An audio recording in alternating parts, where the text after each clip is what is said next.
Boston deep cuts. Yeah, I'd love to hear about some things that, if there were realizations you had on your journey. Yeah, just I'd love to hear about some realizations that you had that changed the way that you played or thought about playing music. Yeah, wow, big question.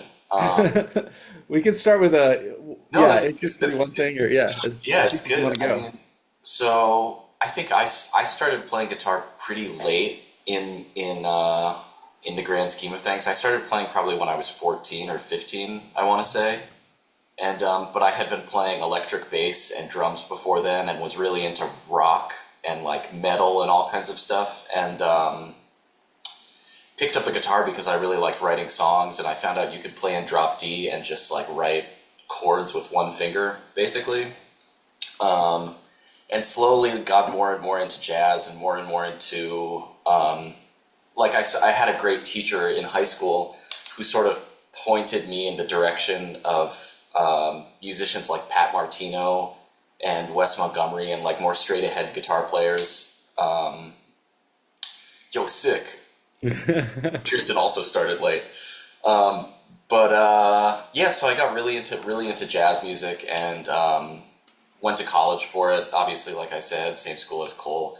And when I was there, I got really into um, yeah. I mean, I became aware that some of my favorite improvisers were singing the whole time they were playing. Musicians like Keith Jarrett, Thelonious Monk, Oscar Peterson, Kurt Rosenwinkel, Peter Bernstein, like any musician, Slam Stewart, Richard Davis, any musician that wasn't on a horn, their voice was open. And I feel like eventually I drew this conclusion that the voice was really connected to how you improvise and how you phrase authentically to yourself, you know? And I watched this, are you guys familiar with Keith Jarrett, this great piano player? Yeah.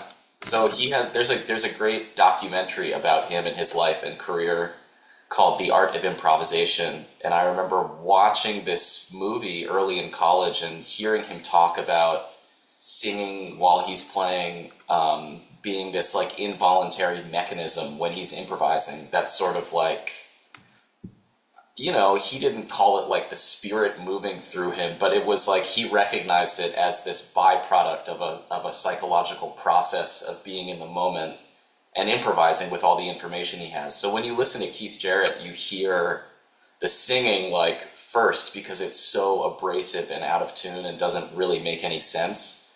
And um, that same teacher I had in high school was really into Keith Jarrett, like the whole breadth of his career, all the different music he made, and kept trying to get me to be into Keith. And I was like, yeah, I don't know, the singing really sucks, and it's really distracting, and I don't really understand what is happening. But really, after watching that documentary and seeing like how he viewed it, and simultaneously checking out musicians like Kurt Rosenwinkel, who also sing while they play, but sing super accurately. Like I remember going to see Kurt's band while I was at NEC, and he had like a Britney Spears microphone on his face, and he was blending his vocal signal with his guitar signal, and it was just creating this sound. And it was like, I don't know, all of these things together kind of made me feel like, wow, that's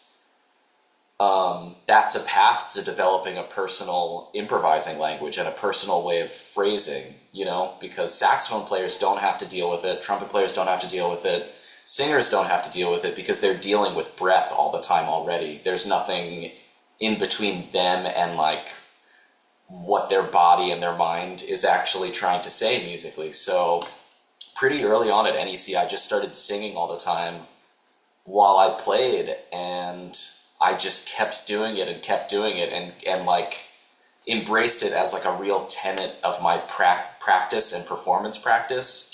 And I think it really unlocked a lot for me actually over many years of doing it and singing along with recordings and always singing when I'm practicing, because it's sort of um, it does so many things at the same time. I mean, it really trains your ear in every situation you're in, and it trains your phrasing.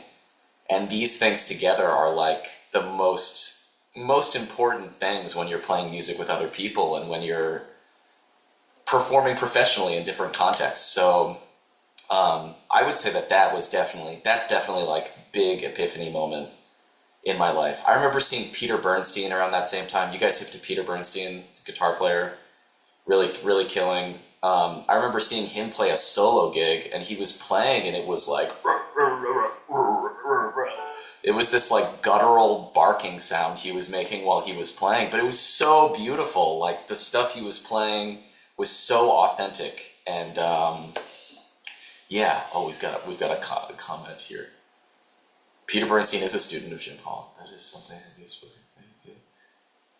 Oh Yeah. yeah. Oh, so really quick, just for the sake of it, yeah. So Bharat, it's awesome that you got a question. Also, if you just want to like drop the letter Q, we'll just kind of come to you and then you can ask it. But just for the sake of the recording, I can read this one out loud, just so that if people revisit this later, it's there. Okay. So Bharat asked, this is something that we've spoken about in our classes. So you feel that the instrument is an extension of your voice in jazz, and so the voice is sort of where improvisation comes from. I think that's accurate, and I think like when you talk about voice even as an abstract concept in improvising, like the voice of Sonny Rollins or the voice of John Coltrane, I think it is that, and I think um, the improvising tradition in Black American music goes back to singers. All the songs came from people singing in different capacities, and slowly the instrumentalists took more and more presence on stage, and the solos got longer and longer. But still to this day, when I am learning a tune for the first time, I go check out a vocal version of it, because it's almost always the clearest, and not that it's not embellished, but you can understand the song in its truest form with the lyrics and um, hearing the vocalist do it. So I think it is where improvisation comes from, and I think that jazz improvising as a language is, how to say this, like it is directly connected to any other language in the world. So when you're hearing someone and understanding what you're saying, even on a visceral level, without understanding like how complicated harmony and metric stuff can get in jazz music, like when you hear someone speaking language in music, you recognize it as a person that understands language, I think.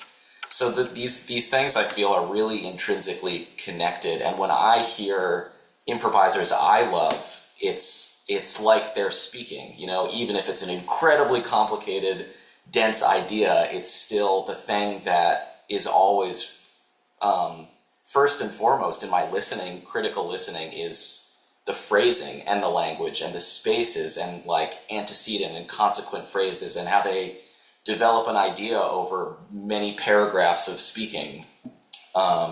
So I think that it's something to think about as musicians that don't inherently deal with breath, is embracing that side of it, and trying to attach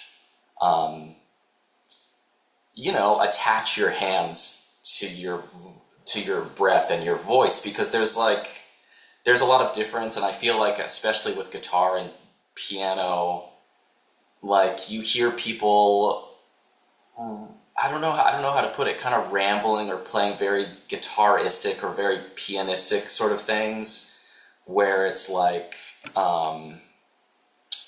doesn't often strike me as like very authentic to themselves, even, because they're sort of just using this tool and these shapes and devices they've learned. But if you can use your voice to attach your ear to what you're doing, you can really break things open and explore and take lots of risks. Yeah, great question. That's really good question. Um, Yeah, so I'd love to follow this up with a related question. But before I do that, because sometimes I'm thinking about like four things at once. This is something I'm really talking to Kirsten a lot about, with like building aural awareness and like remembering repertoire and stuff. Connecting voice to music making. So I recommended Rand's book to him actually a little oh, while ago. dude. Yeah. Yeah, but yeah, okay. So something that people talk about, people and this I'm yeah, okay. So when people talk about singing along with their instrument, one of the things that they really get, is phrasing, because like you have to breathe, and guitarists and pianists often don't have that. Sort of a counterpoint to that. I'd love to get your thoughts on this. And it sounds like from the things you were saying earlier, I'm sure you've already thought a lot about this, which is so cool. Often when people are vocalizing as they're playing guitar, their voice will latch on to the note that they play after they play it. And so it forces them to breathe, but it doesn't necessarily like inherently require them to like quote unquote hear what they're playing. And obviously you're many levels beyond, I think that is a challenge, but I'd love to hear your thoughts. Yeah, your thoughts on that. I think you're totally right, and like I'm also guilty of it, but I don't even think it's a bad thing necessarily. Like I early when I was beginning this practice, that is always what was happening to me, was like my voice catching up and my voice trying to match it. But ultimately, what happens over a long period of any kind of practice is you adapt and change, and now it's like I sort of feel like at this point in where I am with my practice and with music is I don't really need to sing anymore when I play, because my ear has developed so much that I can hear really out intervals and very far distances and things like that. But I think that's also a part of it, and I feel like I remember these moments in practice rooms where I was doing that and playing something and catching up to it, and playing something and catching up to it, and singing something and not being able to play it. I think it's all it's sort of it's a long-term thing. Yeah, basically play what you hear, Kirsten. But it's sort of like hear. It also is like hear what you play, as Cole is saying. Like it's you can start, how to put this, you can start this process really slow, and you can train your ear at a very like deliberate methodical pace where you're going interval by interval and taking it very slow. But like what has worked for me is just bringing this singing practice and ear training practice into the way I already like to play guitar, which is basically just like messing around on the instrument. Like I like to noodle a lot and have always really liked to noodle, and not with like a specific goal in mind, and always just done it because it's fun, but also with the belief that like any time spent on the instrument is good time spent, basically. Like you're never not developing something if your hands are on the instrument and you're trying stuff and you're playing around with open strings and looking for different harmonics and writing little songs and stuff. And yeah, I mean that's real. That is real though. That's real. It's like the ear catching up with the hands and the voice catching up with the ear, catching up with the hands. But eventually, if you do it and continue to do it and believe in it, I think that it can develop your ear like crazy, I think, over a long period of time, in a way that like method books or interval exercises don't really. Not that those are bad things to do, and I've certainly done them a lot. But this is a different, it works on different things all at once, I would say.